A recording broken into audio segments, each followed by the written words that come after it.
We're live, and what's going on, Fast Turn watchers, listeners, replay catchers, gompers, what's up? I think I see you on there, so fist pump to you live. We are, it is now July 27th, and we have Dan and Eric from the Wholesale Formula with us tonight, and we are going to be talking about wholesale. So I actually saw something that I thought was a really good opening, because I was literally having this conversation with someone who I was training the other week, and he asked me a question, and then I saw multiple posts on this. I think, Dan, you had posted about it today, and you had mentioned that maybe Chris had alluded to it somewhere else. So when he and I were talking, he asked me, you know, am I ever afraid of Amazon coming on to a listing or something to that effect, right? Like I get into something and then Amazon shows up later.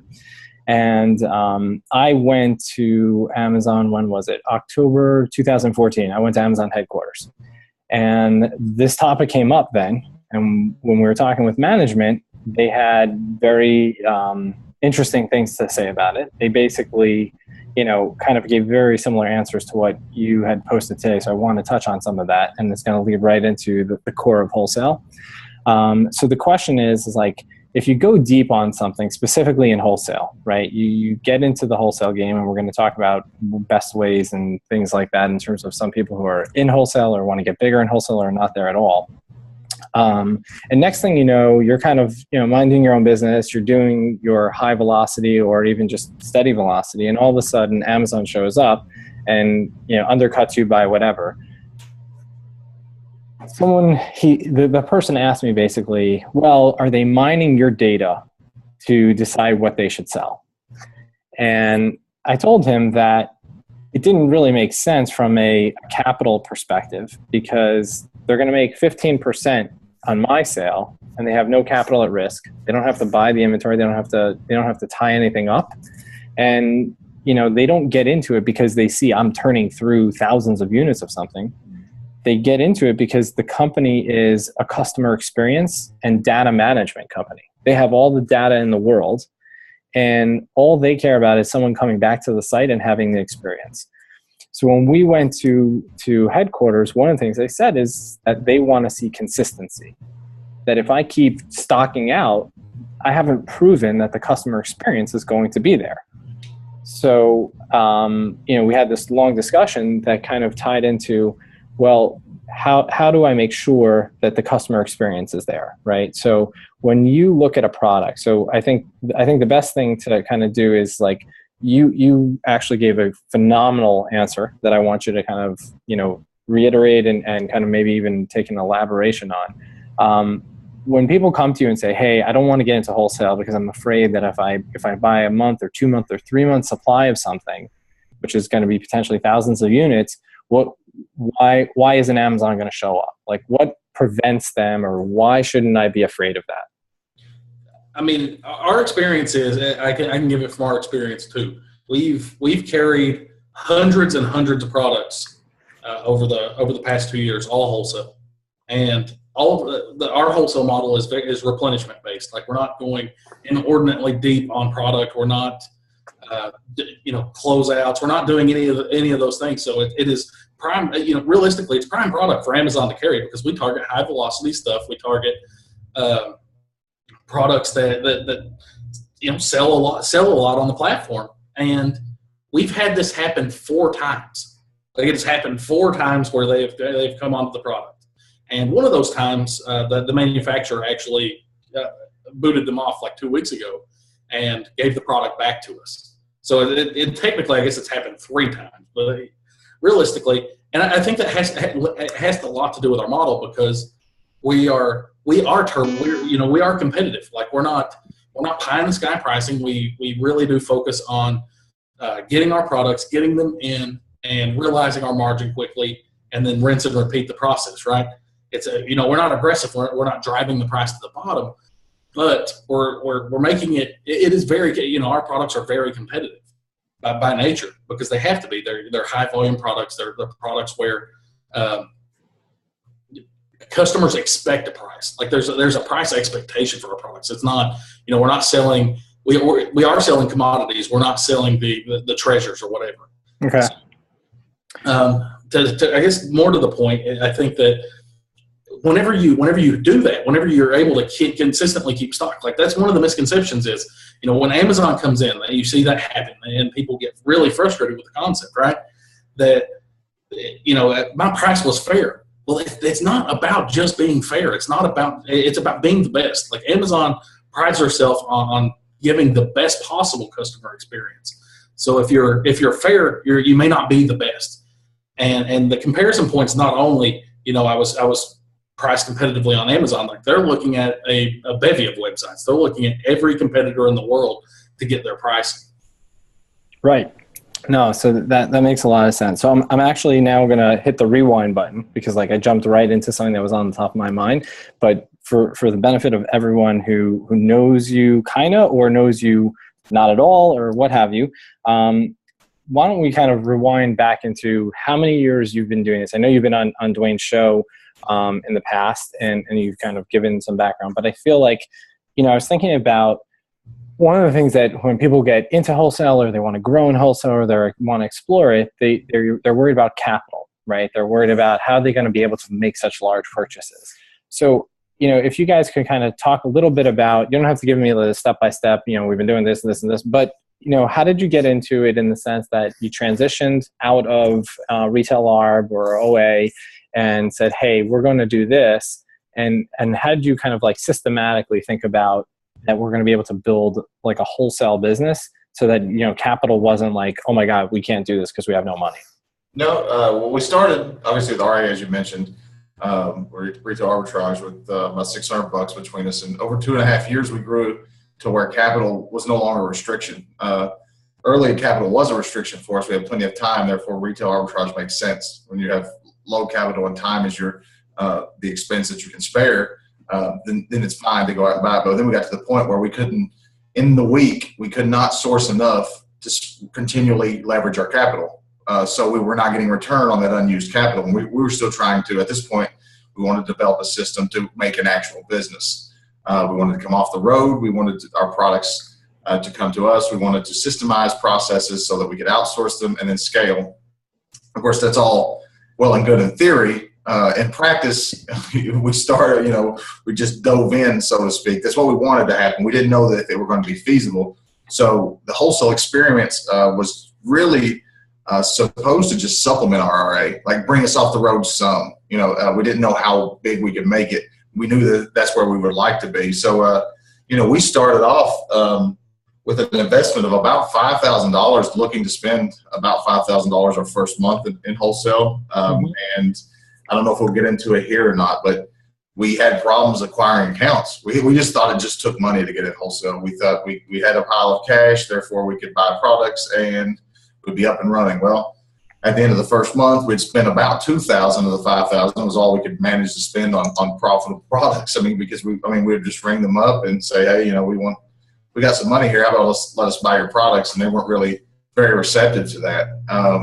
And so, yeah, for us, it was only about, $2,000. And then over the course of learning how to communicate with brand owners, manufacturers, and just getting better overall at the process, that was just barely over 2 years ago. It was in July of 2014, and here we are in 2016. And we're 100% wholesale now, and we're over $3.5 million year to date as we sit here. So it's been fun, but like I said, that was the concept is that we wanted a business that run independent of us, and to do that, you have to have systems that you can easily replicate, teach, and outsource. So there's there's another caveat to that with what kind of capital is required. It depends on the model. There are multiple models of wholesale. You can get into closeouts, or you can get into liquidation. You can get into more like a distributor-based wholesale. And the most common one that people get into is more in the closeout line, because it's the easiest. People want to move units, so it's easy to set up relationships with those vendors. And that's a very it can be a very cash-intensive model, because you're buying significant amounts of product won't necessarily be that you're not going to be able to replenish those products easily, because if I buy half and you buy half, they're all gone. That's it. There's no more. So it is more cash intensive.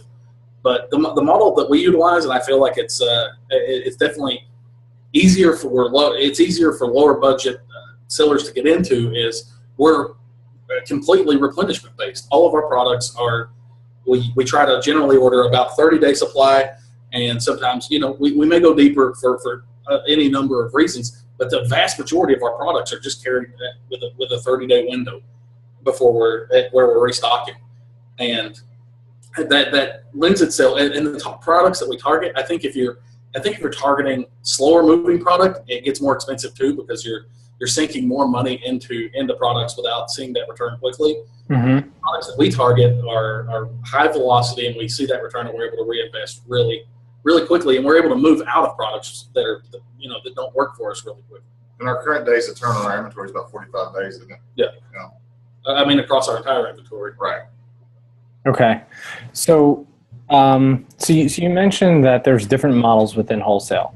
So you wanna talk about the different models. So okay, we've talked about now. Your model is really high velocity, replenishable type of things, right? So you're turning the cash over quickly, and you're really not going overly deep unless there's some kind of specific sale or promotion that your distributor or manufacturer is telling you, buy extra, and you'll get. So what are the, what are the other potential options in terms of, wholesale? Is it like one, not the model that kind of says, hey, let's go close out, the more traditional wholesale? I mean, there's, with traditional wholesalers, they don't always just carry closeout product. Like, they may have evergreen product in there, but it's less restrictive, and it tends to be more competitive. Like, that's one of the things that we've learned, is that the easier an account is to get, the more competitive the products tend to be. And then you also have liquidation. Now, we've tried liquidation, particularly with shelf pulls, and it didn't work for us. It was a really tough model for us, particularly because you have to come in, you get the product in, you're sorting it out to see what's there, what's not, what's usable, and what's not effectively. And then for us, the problem was that it was profitable. Like, we actually made money on the lot, but we had so much product that we wasn't able to use, that it was actually hard to get rid of. We didn't have the systems in place to be able to sell that product on the back end that we couldn't sell on Amazon. And with this was like in the early 2014 stages whenever we tried that out. And now I probably would be less inclined to try it, even if I found a model to get rid of the product on the back end, because I don't like the lack of invoices, and I feel like that can produce issues on the Amazon side. And that's one of the things about the way we're doing it right now, is all of our products are direct from manufacturers, so that we have the cleanest invoices possible, and it lets us, it affords us a little more flexibility in terms of not having to worry about an inauthentic claim or something like that you're going to get with little red flag notifications. Yeah, no, sleep better at night type of stuff.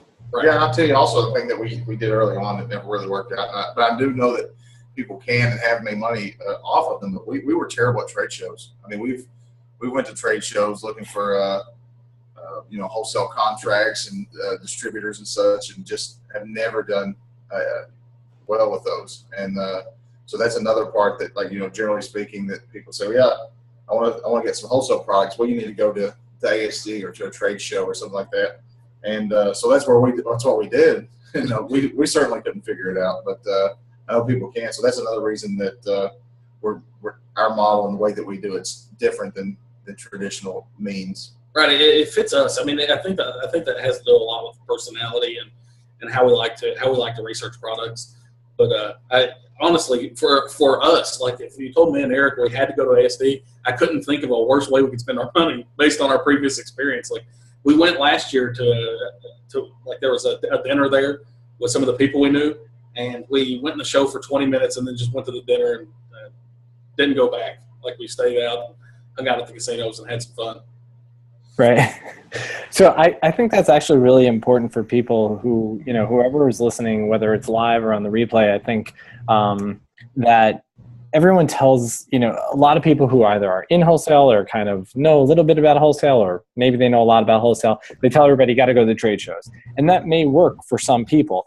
But I think this is like a really key thing to learn, that say, hey, guys who are doing $10+ million, they actually find that the trade shows don't work for them, that they do way better sitting in their office doing research, which we'll talk about a little bit more.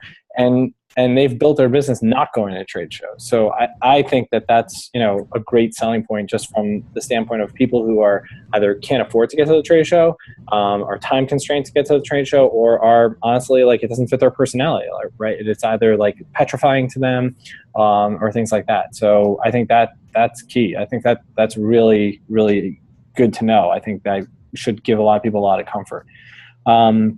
So when you said that, it doesn't fit your model in terms of how you research, why don't we talk about like how you guys research? So let's say I'm kind of starting out in wholesale.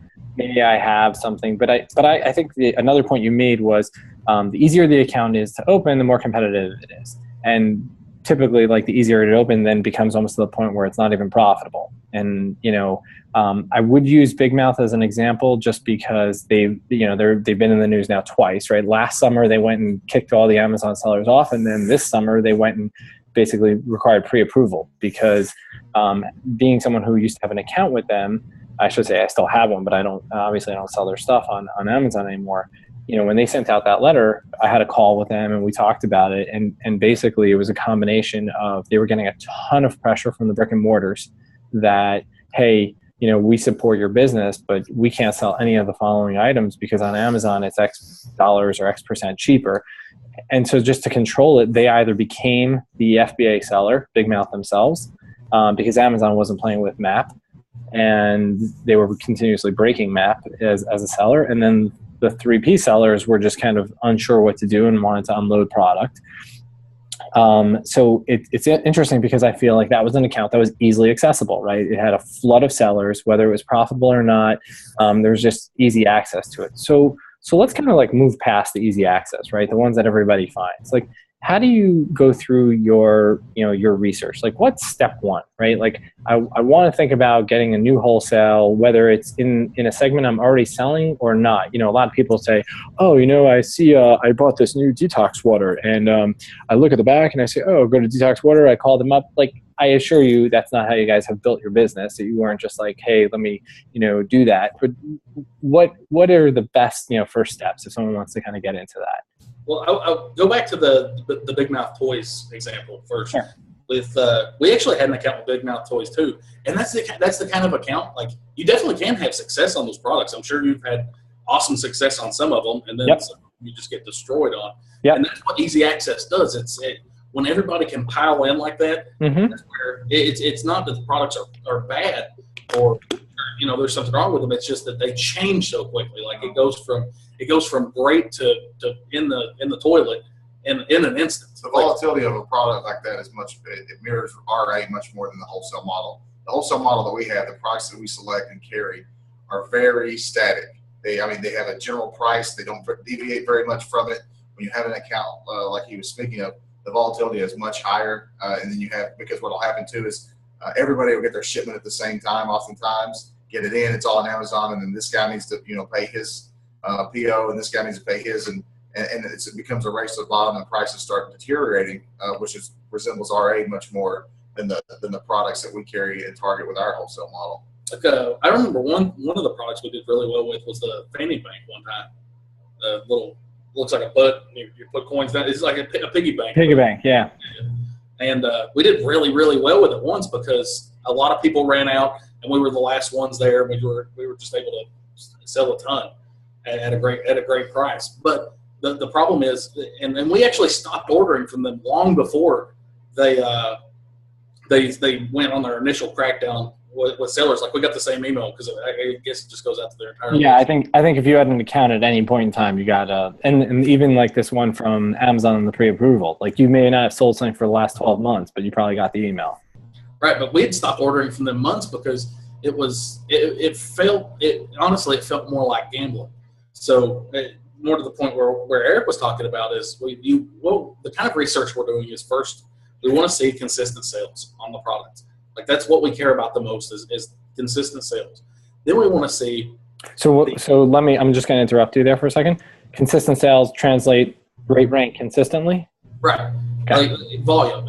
Consistent in terms of volume. We want to see the product has good liquidity, and because that's part of our model is we want our money to always be moving and to be recoupable. Cash flow. But then the second component is that they are showing evidence that they are protecting their brand. Like it's not getting overrun by sellers. It's not.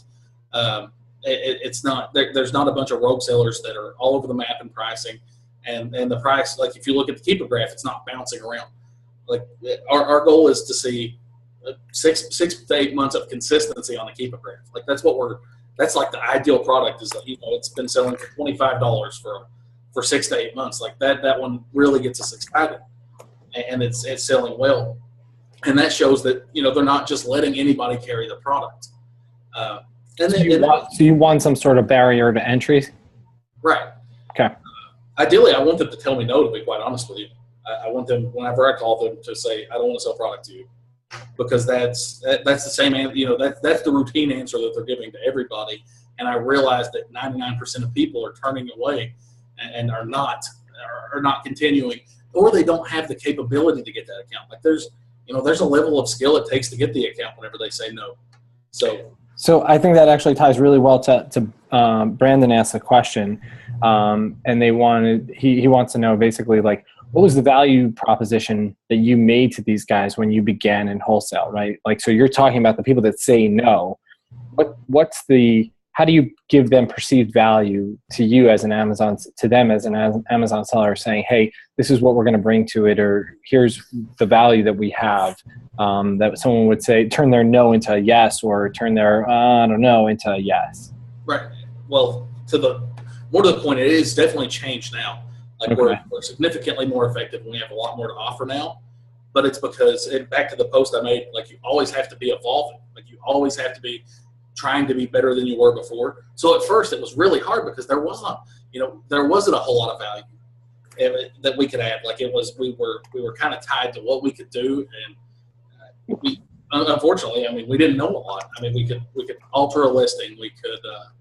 I'll tell you something we had access to early on that we didn't probably leverage until like 6 months later when we realized like we'd been approved to sell on alternate platforms, Rakuten and Jet, and of course we were selling on eBay and things.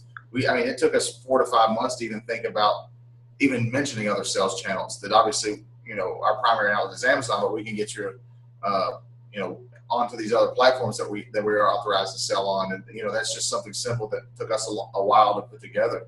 Just because you don't really, it almost came about by accident. When they tell you, we're not taking any more Amazon sellers, and over time, when you start talking to them and develop these relationships, they'll tell you, some of the issues or concerns or problems that they have or had in the past.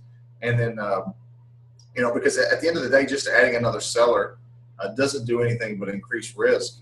Just adding another seller doesn't increase sales on the Amazon channel with nothing. If everything's the same, then it's just another possible situation where their brand and product gets degraded because of competition. But if you explain to them that by improving your product listings or improving your details or improving keywords for your product, that you're going to increase sales on that channel, then you're asking for a piece of a larger pie, and they're obviously interested in more sales on the channel. So when you just come to the table with, hey, I'm an Amazon seller, can I sell you? Well, they're not that interested because it's just all risk and very little reward for them. But when you say, I want to sell on Amazon and I want to increase your sales on that channel via, like I said, any of those things that we've mentioned, now you've got their interest because you're directly affecting their bottom line. So it's kind of like a win-win in both situations. And then here's another thing. The advice I like to give people now is that you ask them, or pay attention to their brand and see places you could make a difference. That's the most important part. Is I can claim to do or even be able to do any number of things. But if they don't help REA's brand, you don't care about them. So you have to be able to make it relevant. So look at pay a lot of attention to what you could do to change their product for the better. and start building your value propositions off of that. And that's one of the most effective ways to start adding these things to your arsenal, is by talking to people and finding out that, we have a problem with this. And if you can't do it, like, start learning solutions to be able to do it in the future. And as you get better and more and progress more into the process, you're going to be able to offer more value down the road. And that's how we were able to progress. Is, as you mentioned early, we could sell it on other platforms. We might be able to change the listing around. We might be able to do some really elementary stuff. I mean, it was maybe run some ads at it, but the more, and if you do it, like if you say, I can do X, Y, or Z, like, you get that account, if they, you're lucky enough to get the account with the minimal amount of stuff that you can do, then deliver it. Like, make sure at all costs to actually do it, follow through, just so you can have somebody that you can point to say, ask this guy what we did for their product. Got it. No, that's very interesting. I think that point that Eric was making is a little bit lost on people. So I think it's critical to understand, like, when you guys have shown people your model, and when you're looking at research things, I think you've done a great job at clearly showing that basically Amazon's pie looks like this, right? And so if it gets carved up 8 ways, everybody gets a slice of the pie, regular pizza pie, right? If you show up, now the pie is still the same, and you're carving it into 9. There's no benefit for the manufacturer or the wholesaler, because they're still getting this pie. But if you go to them and you're basically saying, hey, we're going to give you the jumbo size pie instead of the regular large pie, now you want to slice it up 9 ways, there's more pie to go around, so to speak, because you've increased the size of it. And I think, your standard Amazon seller who's starting to get into wholesale doesn't really understand that point, that, what's in it for them, right? Like, the whole thing is about doing something for them, not just about you. So I think that's really, really good. And then Dan, you said, kind of to find solutions for these people, thinking about solutions, whether it's improvements or showing that you can do other channels. I think these, again, are things that people really need to think about. And I think these are great points that most sellers just, I look at it and I say it's, buy, sell, cash flow. Like, that's how everybody just thinks about it, right? It's like, all I gotta do is I gotta buy, all I gotta do is to sell. And like, you need to you provide some sort of value service, and whether that's a listing service, whether that's, other channels, these are great points that people just need to think about. And now I see Karen asked a question. I think the answer, she asked, like, do you try and go after, manufacturers or wholesalers who have failed on Amazon and try and now get them to do it again? Or do you go to people this is the first time on it? So I think the answer, I don't think you guys chase first time sellers on Amazon, because you're looking for proven product. Like, based on your initial comment, you're looking for things that have consistent sales, consistent ranks. So they're never like, you guys are not, the people that go to like the home goods show and say, oh, there's that unique product, let's go bring it. Like, no, it's got to be proven already. But Karen, there is probably a model for that. There absolutely is a model for it. It's one of those models where if you can bring something to market, you're going to be the only seller for a certain amount of time. And if you're able to ramp that up, that's also another tool in your belt, right? If you can actually start a product from zero and make it start selling on Amazon, that's a skill. And that's something you can advertise again and again and again. Yeah, no, I think that's exactly right. I think, Karen, this doesn't fit Dan and Eric's and their team's model, but I think you'll find there are people out there are sellers who that is their model, that they go out, and I know, this is not my full-time thing, but if it were, that would not be my model either, like going and bringing new product to market, because it's a little bit of a creative eye. It's a little bit of like, hey, I love doing, a ton of like listing things. Those are things that, like, personally don't appeal to me, but I think to some people, people who have a more creative, mindset, that's something that interests them. I think it's also a trade-off of time too. I mean, to get that semi-exclusivity for a certain amount of time, it takes an investment of time to get the product up, to get it relevant, because it doesn't happen. You're going to have to promote it, either on Amazon with direct advertising or through social media or whatever to get the product relevant, because it's not going to just organically sell for anybody that's ever done that. And that's So you do have the reward of, exclusivity for some amount of time, but the startup of time, the time requirement is just too great for us. But I mean, you're absolutely right. I know people that have brought products to market and have done well with it. So if you're a little more stressed or strapped for capital, but have a little bit more time at your disposal, then that's certainly something you may want to, explore and at least experiment with, particularly if it interests you. No, definitely. And I think that also goes to like where you are in the evolution of your business, in the sense of, for you guys, right, it's a velocity game. So when you bring something to market at the beginning, there's no way that it can translate into the velocity that an established product is going to have. I'll tell you a pro tip too, that if you can get good at a skill that's going to pay dividends for you and everybody, it's something that we're kind of hit or miss with. It's difficult to get sorted out, but if you can figure out how to easily get childs attached to parent listings. Now we've done that. We've brought a new product to market that had never been on Amazon before, but it got brought to market as a child ASIN of a parent ASIN that already had plenty of traffic. So it was already selling at, a 3,000 sales rank. So that page was getting plenty of impressions. And so this was just a variation on that product. So while it was new to market, it had instant driver already. It already had traffic, so I didn't have to worry about that. So if you can figure out how to easily do that and get Amazon to work that in for you, that's a great way to kind of like bridge the gap of what we do in terms of what you're talking about, what we do, because then you have a product you're bringing to market, semi-exclusive, at least for some amount of time, but it's already got the drivers there. People are already searching for this product, and this particular one was a bundle of sorts. I hate to call it a bundle because people have an idea when they think bundles, but it was two products by the same manufacturer that were very similar, but so it was a child of this particular ASIN, and it went gangbusters for us. To point that out, it was a bundle that was actually made by them, right?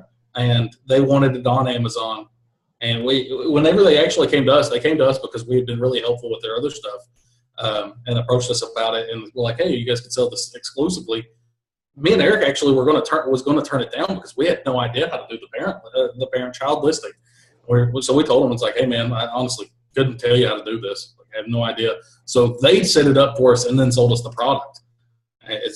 I love that tip. That was awesome. If somebody could do that, they could really make some money. That's interesting, because so I see Mendy's in the chat, and I know that he's one of the more proficient flat file parent-child listing people. And I actually last back to school, he helped me with, like, that's exactly what I was trying to do. Like, I was creating bundles, and there were, let's say, 4 bundles that were already had great traffic, and I went and created a 5th bundle, and we were trying to like attach it in.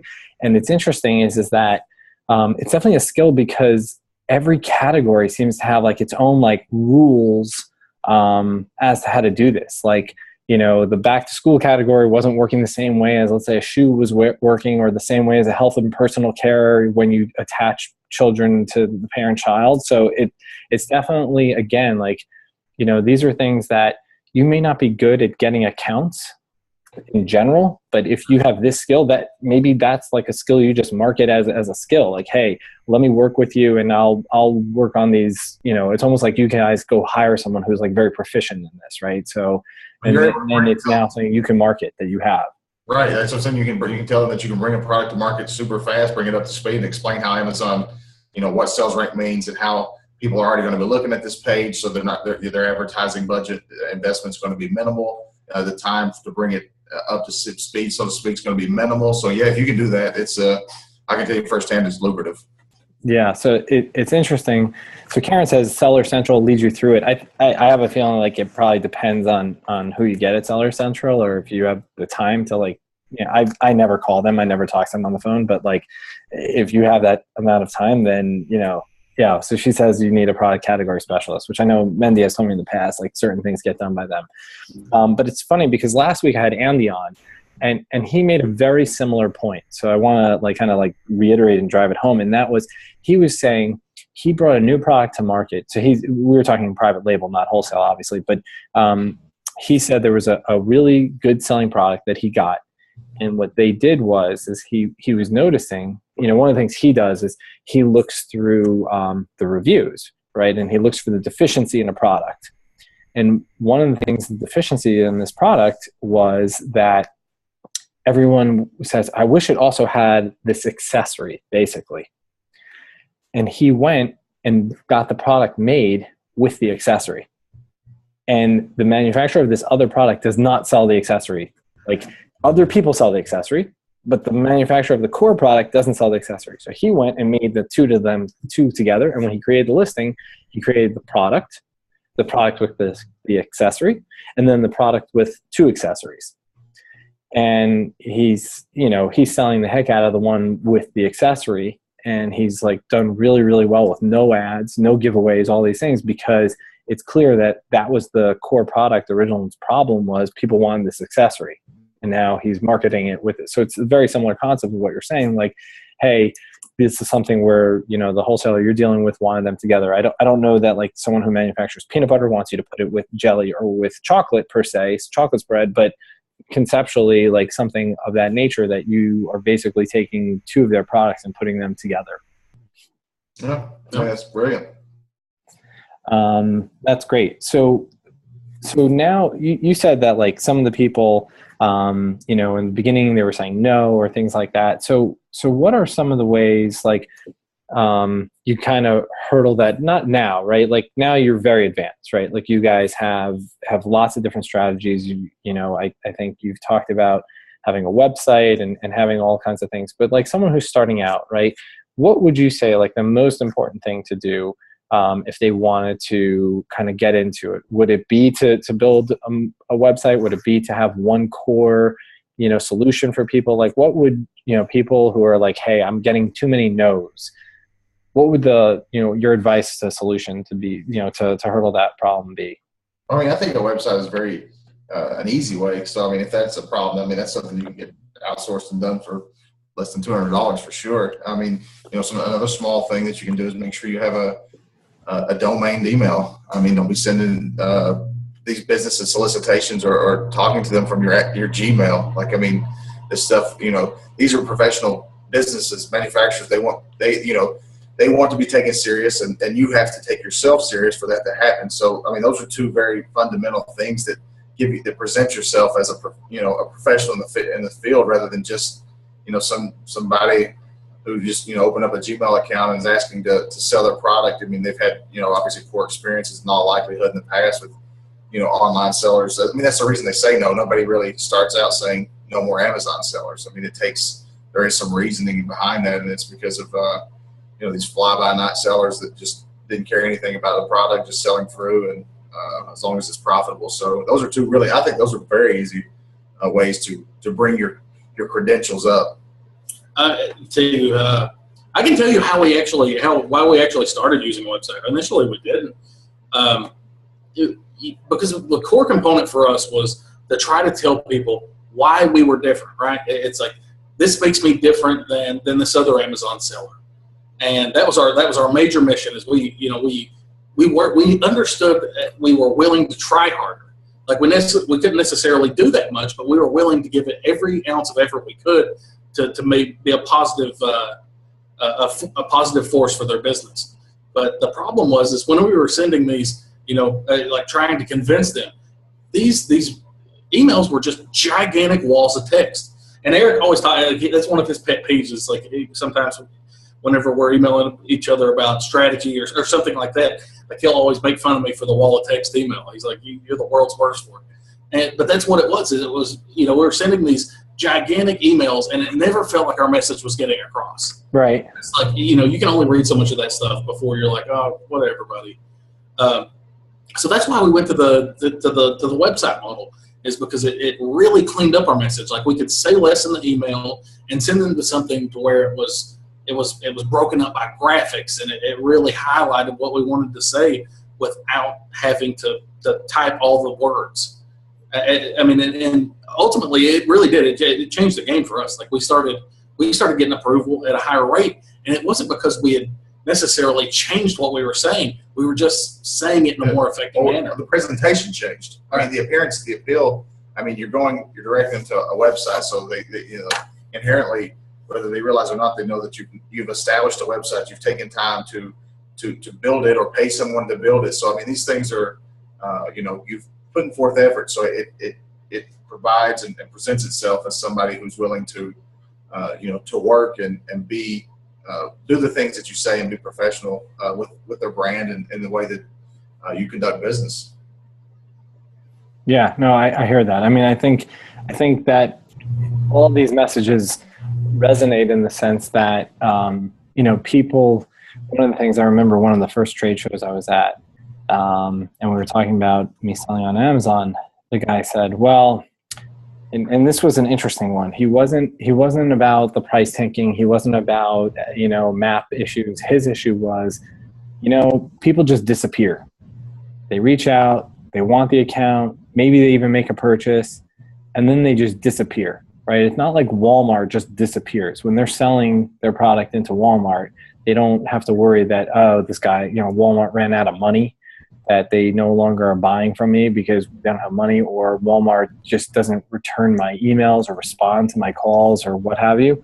Like, that was his negative experience. It was basically, people are trying, and then they just kind of like drop the ball because it's not a real business to them. It's, they're just throwing out some emails and then they get sidetracked and they didn't build a business or a process around it. So I totally, I totally hear that. So, if someone is in the game already, right? They have some wholesale accounts, but they're looking to get to the next level.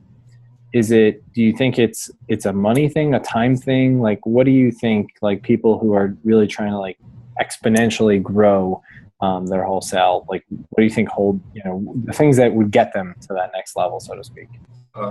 Perseverance. I mean, because that's the thing. I mean, we're going on about how to get accounts like we just land the majority that we contact. That's not true. That's not anywhere. Even as good as we are now and as advanced as we are, our approval rate's what, like 35% or something like that. Yeah.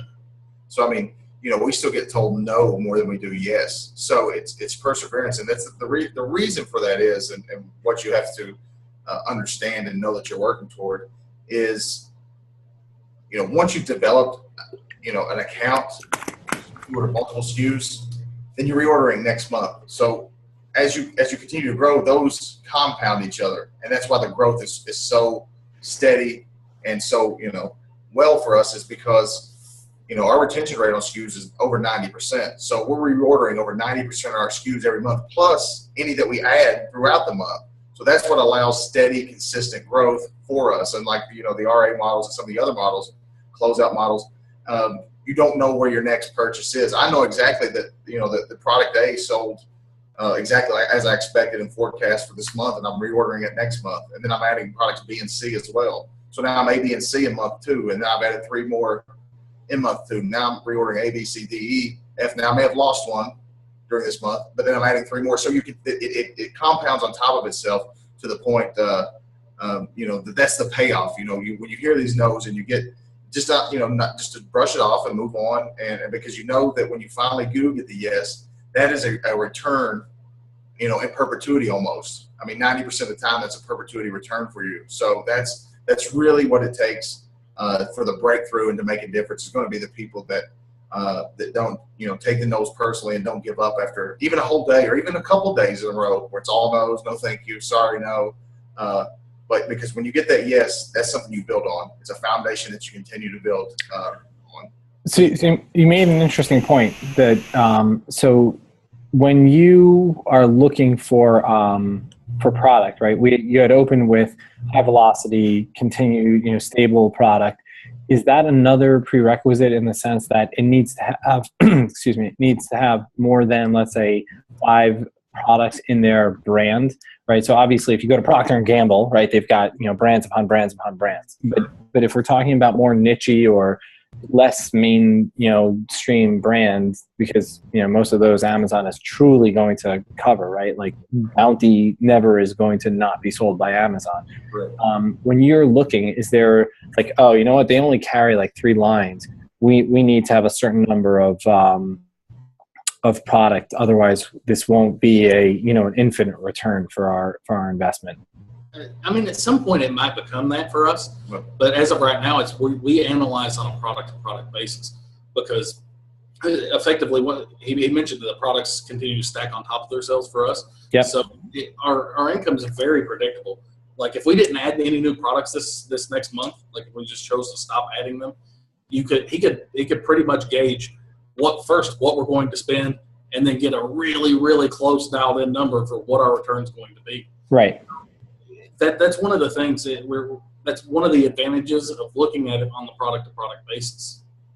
I want to go back to one of the things you guys were talking about, where you needed to get in, because I thought his answer was awesome, but mine is definitely is a little bit different. Okay. First off, I don't think cash, realistically, if you look at it from like a constraints perspective, cash can't be a constraint. Like if cash is a constraint in your business, it means you're making poor product decisions. Like initially there could be a cap on what you can spend, but as long as you're spending your product or spending your cash effectively, you will grow, and you will grow into better product. So initially, if that's your problem, you're like, well, I can't order this product, I don't have enough money. That's because you're choosing a product. You're looking at a product that your business is not ready for. Like you should scale your product selection to your available capital. And one of the core components for us to scale was systems. Like we had to fight through all this stuff. It took a lot of perseverance. But once we started getting there, like we ran into walls. Like it's like we didn't have the systems in place to be able to handle the amount of product that was coming in. Like we would have to really just put the brakes on, and then work with the system and mold it to be able to handle all that extra product, to be able to buy, because if we weren't processing it quickly enough, or if we weren't dealing with it, the issue became our cash flow did become a constraint, because we just had dead capital on the floor that wasn't being able to be sold. But that's only relevant too in terms of when it comes to logistically processing. Is for people like us that have set up. When we started, there weren't any things such as prep centers, or at least they weren't as well known, or I'd never heard of them. If we were to do it again, we would outsource that as well. Like we would have a prep center handle all of our preparation and shipment to Amazon. I mean, it's a fortunate. They scale for you, right? I mean, it's a fortunate opportunity now. It didn't exist for us when we started, and so now we have an infrastructure in place that we do it ourselves. But I would recommend that. I know it's a little bit of an offshoot there, but I wanted to make sure people understand that. No, I think that's a great point, offshoot or not. I think people struggle with do I want the warehouse? Do I not want the warehouse? And to hear someone who has a full-blown operation with a warehouse staff and is pumping through tons of volume to say, if we were to do it again and things were, if we were starting today, we may have looked at completely outsourcing that model. I think that's, again, a super helpful thing where someone's like, well, I don't know if I can handle that velocity, because what am I going to do? Well, yeah, just outsource it somewhere else, which we would probably be coming to you. This would be our probably working office. I mean, the only employees we have would probably be our sourcer and our restocker. We got a couple of VAs. So we'd outsource it to 2 in-house employees that we could, manage and monitor somewhat consistently in-house, a couple of VAs for your initial sourcing, and then all the prep and done at the prep centers to where it would be completely hands-off for us. Okay. Hands off for us, but it took a lot to get. But right, because we have housing and then employees and payroll and all the things that go along with that. Yeah, no, understood. So jumping back also a little bit, Mindy made a comment, so I wanted to float it by you and see if it has worked, not worked, or what have you, in terms of when you're getting some no's, or when people are kind of like fuzzy early days, right? Not less now. I don't know, maybe now as well. But did you find that if you mention your bigger brands that you work with, that carried any? Is that a solution, or is that a win-win for this, in the sense that people feel like, oh, you're reputable, you work with the following companies? I mean, it validates you, doesn't it? I mean, if you say that, well, you just offhandedly mention the last large order you placed was with a manufacturer, or maybe even a competitor, somebody that's going to pique their interest for sure. I mean, that's I don't know if I would be real blatant about it, but just putting it in context to let people know that you deal with some people in the industry. Of course, I think that would go a long way. Yeah, if you put those big awesome names, and like if you have a really personable rep at one of those awesome companies that they've heard of, and you put that rep down as the as a reference. I think that carries a lot of weight. Cool. All right. So that's good. Karen asks, is there a certain number of calls a day? So, I think to back up before Karen, we answer that, I think, where they're at now, they have a dedicated 1 or 2 people who that's their job, right? Like just outbound calling to open new accounts. Correct me if I'm wrong.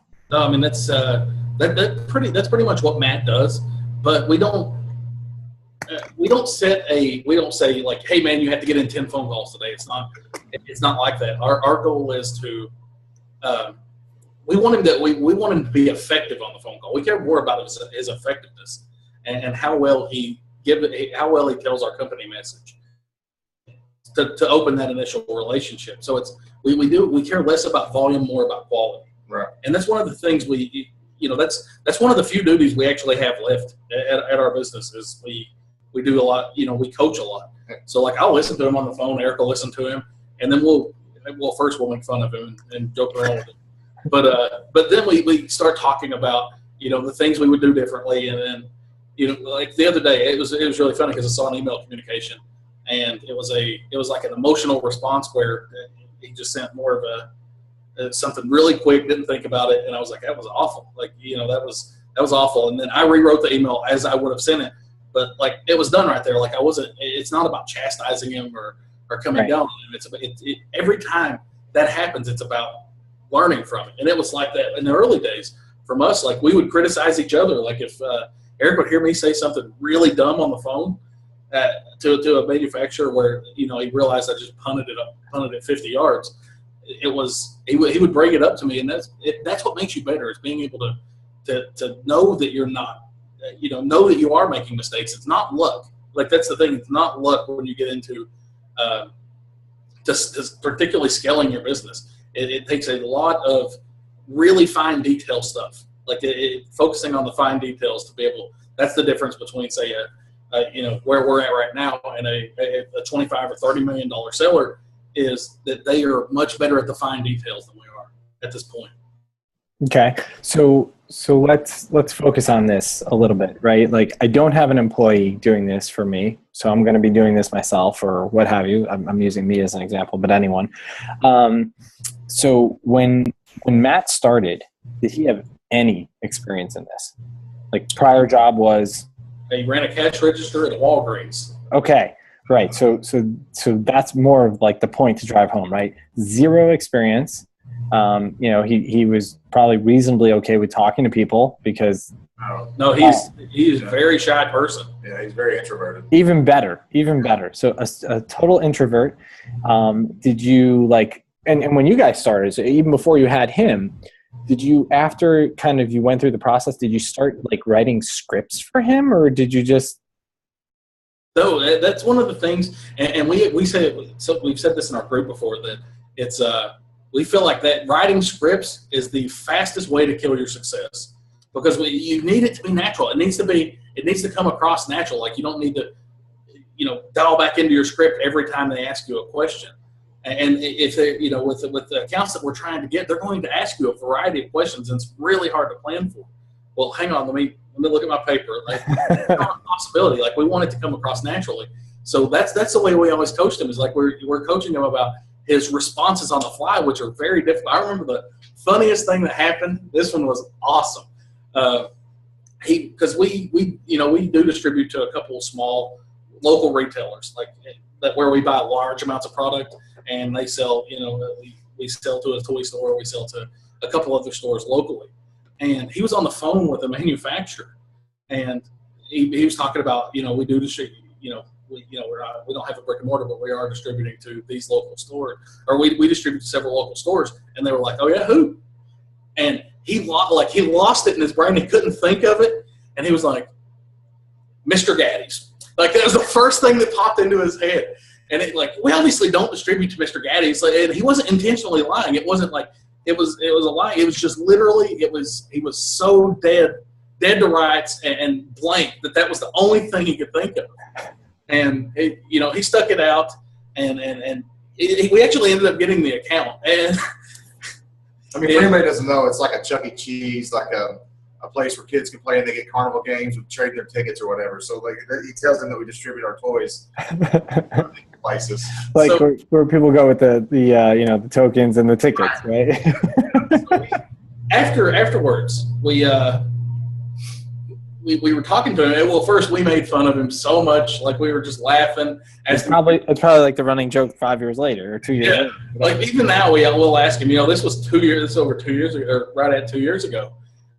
We asked him if he gets the distributor discount at Mr. Gaddy's.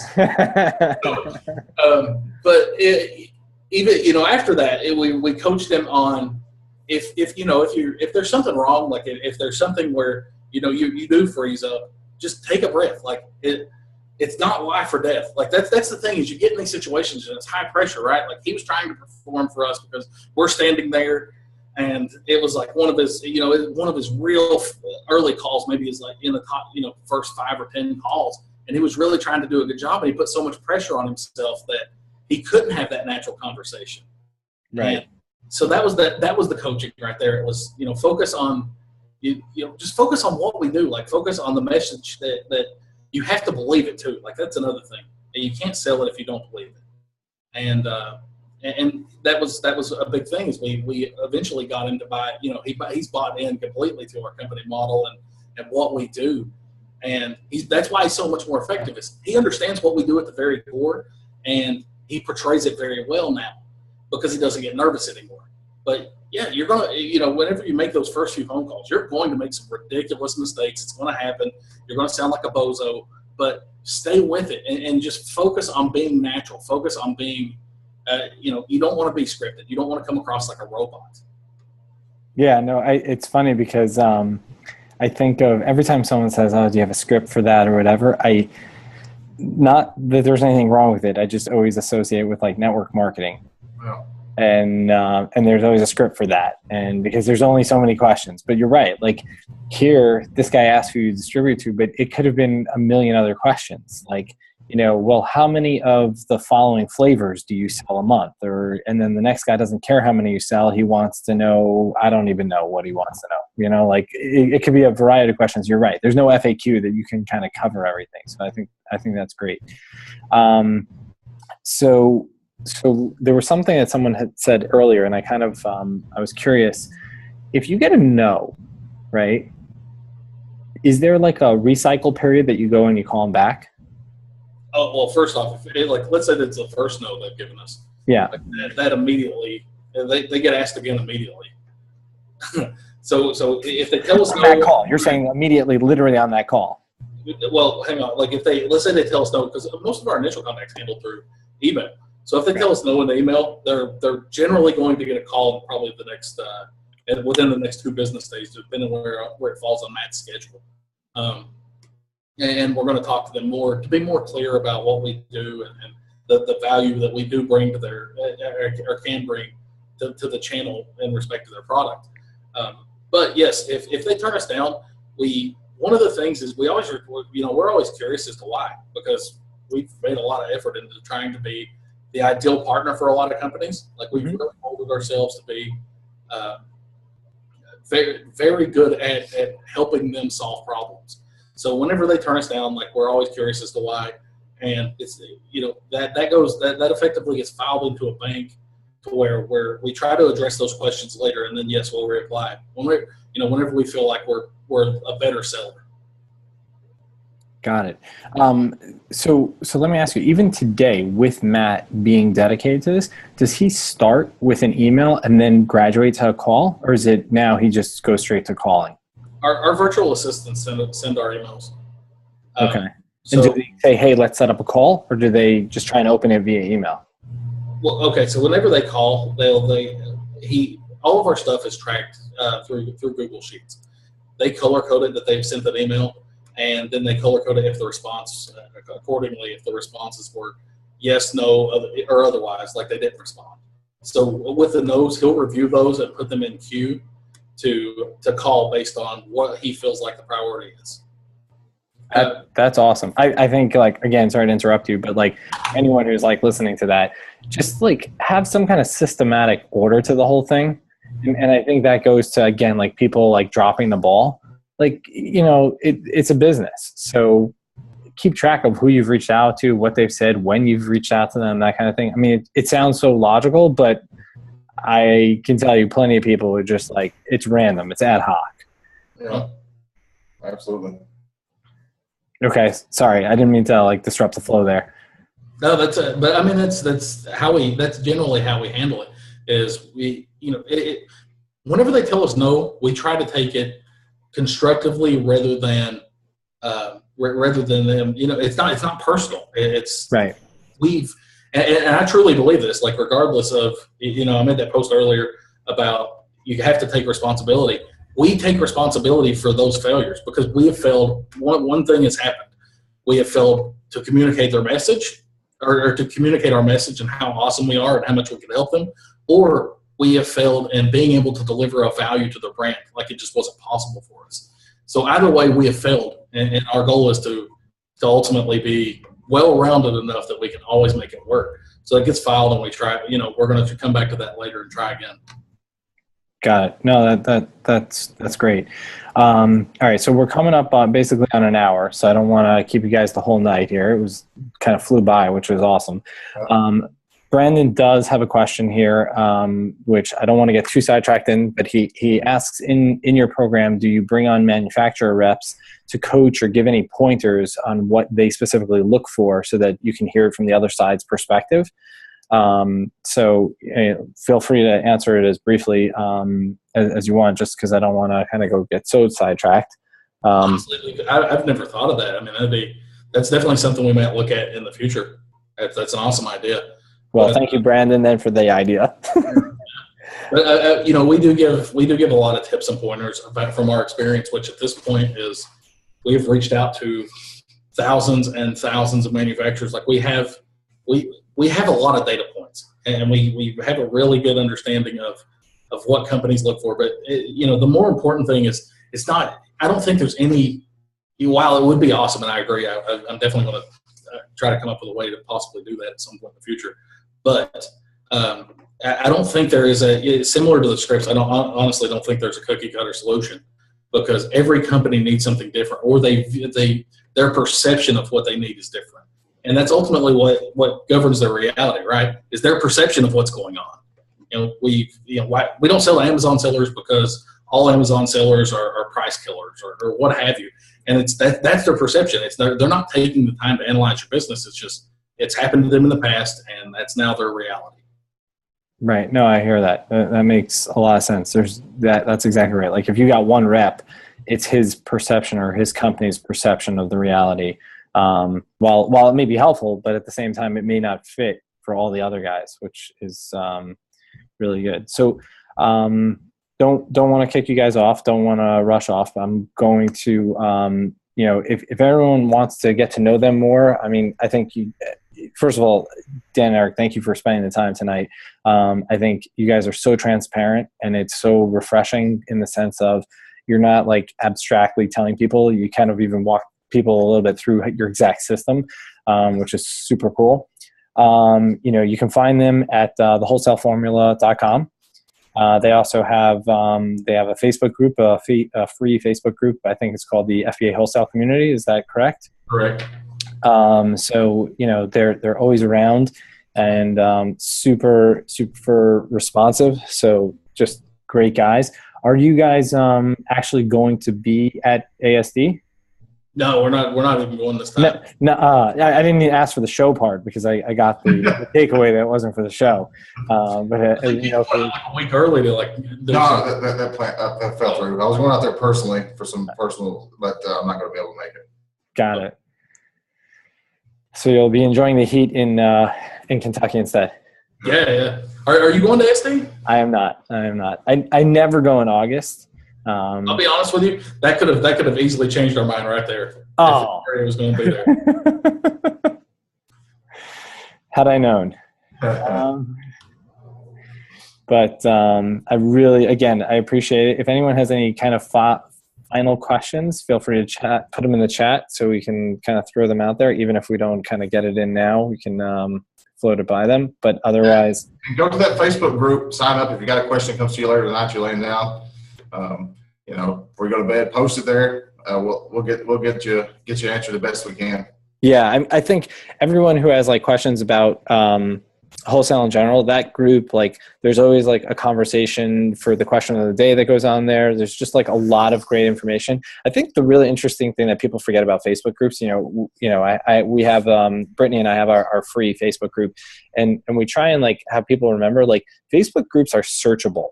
There's so much information that you can just like, you spend a day, not promoting Facebook for the day, but if you spent like a day's worth of time just like reading some of the stuff, there's such a wealth of knowledge there. So, definitely your group, if you want specific questions asked or answered, I should say, feel free to ask it in your group, because you have a bunch of people.